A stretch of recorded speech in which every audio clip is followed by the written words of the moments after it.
Bull TV और मैं हूं सुरभि। कल पूर्णिया सांसद पप्पू यादव प्रभात मेमोरियल हॉस्पिटल पहुंचे और उन्होंने हमें बताया और उन्होंने सीधे आरोप शंभू गर्ल्स हॉस्टल के मालिक मनीष चंद्रवंशी पर लगाया कि ये एक बड़ा रैकेट चला रहा था और नेताओं को लड़कियां पहुंचाता था। इधर नेता प्रतिपक्ष तेजस्वी यादव ने ट्विटर पर ट्वीट करके सीधे नीतीश कुमार पर निशाना साधते हुए कहा कि लड़ाई कैसे लड़ी जाती है, आइए हम आपको बताते हैं। आखिर ये मामला किस ओर जा रहा है, आइए हम इसके बारे में जानते हैं हल्ला बुल टीवी के संपादक दीपक शर्मा से। देखिए, दो बातें आपने कही। एक तो पप्पू यादव की बात कही जी हाँ। कि पप्पू यादव प्रभात मेमोरियल हॉस्पिटल पहुंचे, जहां उस छात्रा का जो नीट की तैयारी कर रही थी उसे इलाज के लिए ले जाया गया था और उन्होंने वहां से निकलने के बाद उन्होंने कई बड़े आरोप लगाए। उन्होंने कहा है कि ये जो मनीष चंद्रवंशी उर्फ मनीष रंजन है, ये रैकेट चलाता था और नेताओं और बड़े अफसरों को लड़कियां पहुंचाता था। यह आरोप पूर्णिया के सांसद पप्पू यादव ने लगाया है और कहा है कि पप्पू यादव ने कहा है कि कई लड़कियां अभी इनके चंगुल में फंसी होंगी। जो एक लड़की का तो मामला सामने आ गया, एक छात्रा का मामला सामने आ गया, लेकिन कई जब रैकेट चलाता था तो कई लड़कियां होंगी। दूसरी बात आपने की तेजस्वी यादव की।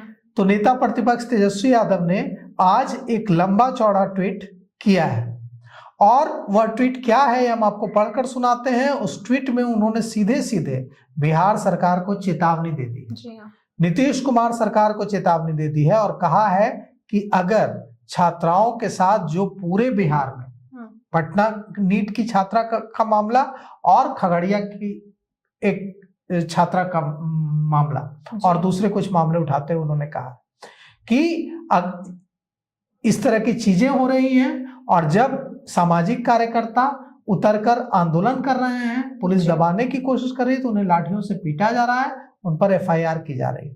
और हम अगर ये नहीं रुका तो लड़ाई कैसे लड़ना है, यह जनता की लड़ाई कैसे लड़ी जाती है, यह हमें आता है और यह जनता दिखा देगी कि लड़ाई कैसे लड़ी जाती है। तेजस्वी यादव ने क्या कुछ लिखा है हम आपको सुनाते हैं। तेजस्वी यादव ने अभी चंद मिनटों पहले कहा है कि भ्रष्ट तंत्र व मशीनी यंत्र निर्मित डबल इंजन की एनडीए सरकार अत्याचारियों, भ्रष्टाचारियों, अपराधियों और बलात्कारियों का विश्वसनीय उपकरण बन चुकी है। वोट खरीदी से बनी बिहार की असंवेदनशील नीतीश सरकार संपूर्ण बिहार में नाबालिग बच्चियों, छात्राओं, बेटियों और महिलाओं पर जुल्म ढा रही है। सत्ता संपोषित अत्याचार होने के कारण सरकार के कर्ता धर्ता रोंगटे खड़े करने वाली इन विभत्स घटनाओं पर मौन धारण कर महात्मा बनने का स्वांग रच रहे हैं। मधेपुरा में विधवा महिला के साथ सामूहिक बलात्कार व हत्या, खगड़िया में जघन्य सामूहिक दुष्कर्म, पटना में जहानाबाद की नीट छात्रा के साथ दुष्कर्म, क्रूरतापूर्ण हत्या और सत्ता संरक्षित लीपापोती दर्शाती है कि यह सरकार निर्मम, क्रूर और अमानवीय हो चुकी है। पटना और खगड़िया में घटना का विरोध दर्ज करने पर निकम्मी पुलिस प्रदर्शनकारियों पर लाठीचार्ज कर उन्हें जेल भेजती है। वहीं दूसरी ओर अपराधियों और बलात्कारियों को अपना मेहमान समझकर उन्हें सुरक्षित और सम्मानित करने में दिलो जान से लगी है। भ्रष्ट पुलिस बताए कि पटना में और खगड़िया में जो अपराधियों को पकड़ने की मांग करने वाले नेताओं कार्यकर्ताओं को पीटकर उन पर केस क्यों दर्ज किया? क्या पीड़ितों का दुख दर्द बांटना और उनके अधिकार के लिए लड़ना अपराध है? बिहार की विधि व्यवस्था का जनाजा निकल चुका है। माननीय मुख्यमंत्री की चुप्पी आपराधिक है। मीडिया कर्मियों को भी याद नहीं होगा कि मुख्यमंत्री ने आखिरी बार मीडिया से संवाद कब किया था।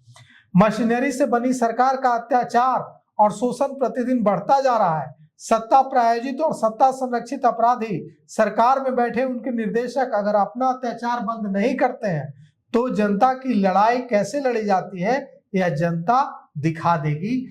तो अब मैदान में कूद चुके हैं तेजस्वी यादव और उन्होंने कहा है कि हम सरकार को यह दिखा देंगे कि जनता की लड़ाई कैसे लड़ी जाती है। अब पूर्णिया के जो सांसद हैं पप्पू यादव, उन्होंने जो आरोप लगाए हैं वो तो एकदम सिहरा देने वाले आरोप। उन्होंने कहा है कि आरोपी मनीष रंजन, मनीष चंद्रवंशी रैकेट चलाता है, नेताओं और सफेद पोशों के पास लड़कियां पहुंचाने का काम करता है उन्होंने कहा है पप्पू यादव ने कि प्रभात मेमोरियल के एक डॉक्टर से मेरी बातचीत हुई थी। उन्होंने बताया कि लड़की इलाज के दौरान होश में आई थी, लेकिन जबरन उसे वेंटिलेटर पर डाल दिया। परिवार के सदस्यों को मनीष रंजन का गार्ड उलझा कर रखा। और उन्होंने यह भी कहा कि डॉक्टर सहजानंद शर्मा ने जब बच्ची को देखा तो उन्होंने क्यों बरगलाने का प्रयास किया। उन्होंने कहा कि प्रथम प्राइमा फेसी यह दिख रहा है कि पुलिस ने रसूखदारों को बचाने की कोशिश की है और उन्होंने इस मामले की सीबीआई जांच की मांग की है। और इस बीच मुकेश सहनी ने भी केंद्र सरकार को पत्र लिखकर मामले की सीबीआई से जांच कराने की मांग की है। मुकेश सहनी ने प्रधानमंत्री नरेंद्र मोदी को पत्र लिखा है और नीट छात्रा के साथ जो जघन्य घटना हुई है उस पर कड़ी कार्रवाई और सीबीआई इंक्वायरी की मांग की है। जो पोस्टमार्टम रिपोर्ट आई है उसके मुताबिक ये जो छात्रा है ये 1.5 घंटे से 2 घंटे तक दरिंदगी करने वालों से लड़ी थी। और पुलिस ने अब जो है जांच शुरू की है, लेकिन जो शुरुआती जांच है जब वहां की जो रोशनी कुमारी एसएचओ है वो भी जांच के घेरे में है, क्योंकि उसने हर तरीके से जांच को दबाने की और गलत दिशा में मोड़ने की कोशिश की है। जिन नंबरों पर छात्रा ने सबसे ज्यादा बात की थी उन नंबरों पर पुलिस पता लगा रही है, उन नंबरों के बारे में जानकारी जुटा रही है और जिन जिन लोगों से उसकी मोबाइल पर बात हुई है सब नंबरों की पहचान हो रही है। और छात्रा की जो मौत है उसे लेकर पूरे बिहार में विरोध प्रदर्शन हो रहा है। और अब देखिए इस पूरे मामले में जो एसआईटी है और पटना रेंज के IG Jitendra Rana, ADG weaker section, ADG कमजोर वर्ग डॉक्टर अमित जैन और बिहार के पुलिस महानिदेशक विनय कुमार खुद इसकी मॉनिटरिंग कर रहे हैं। तो हमें पूरी उम्मीद है कि पुलिस इंसाफ दिलाएगी। पटना में तमाम जगह पर इस केस को लेके प्रदर्शन हो रहा है।